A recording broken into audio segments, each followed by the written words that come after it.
અમે આજ બોર જોવા માટલી સીમાડે આવ્યા હતા. અલ્પેશભાઈને અમને બેને ભેગા બોલાવ્યા ખેડૂભાઈએ કે બેનો ચેક કરી, પણ બેનું નિશાન એક જ આવ્યું, એક જ જગ્યાએ.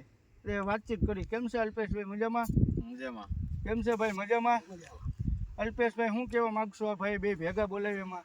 ગામ માટલી છે અને માટલીના સીમાડામાં વાડી આવેલી છે. આ ખરાબ બહુ ડેન્જર ઇલાકો, પણ મારો પોઈન્ટ અને આ ભાઈનો પોઈન્ટ કિસ્મત મશીનવાળા જે બોર જોવે છે એ ભાઈનો પોઈન્ટ ને મારો પોઈન્ટ બેનો એક થયો છે. આ ખેડૂ છે સૌજીભાઈ. સૌજીભાઈ આપણે ધોળસિયાના રહેવાસી છે, પણ વાડી એની આ માટલીની સીમમાં આવે. અને આટલા ઇલાકામાં ક્યાંય પાણી એવા બધા છે નહીં. છે આગળ છે પાણી, પણ આ આટલા ઇલાકામાં ક્યાંય પાણી છે નહીં. આ ભાઈ પોઈન્ટ મારેલો કેવો સક્સેસફુલ જાય એ રિઝલ્ટની રાહ જોવાની છે. આ ભાઈ 10 પોઈન્ટ કોરા ગયા હતા, એની હિસાબે અમને બેને ભેગા બોલાવ્યા. તમે કંઈ કહેશો? વાતચીત 10 દાર કરેલા છે, 11મો છે. 10 હાવ કોરા ગયા. કોરા દાર ગયેલા. એટલે અમે અલ્પેશભાઈનો બેનો કોન્ટેક્ટ કરીને બેને ભેગા બોલાવ્યો ને એકાળે બે અમે જોયું. અલ્પેશભાઈનું નિશાન આવ્યું,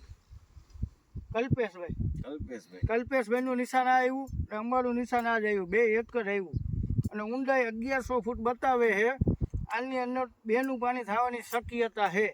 આ પાણી થાય પછી પાછો વિડીયો આવશે. ઓકે.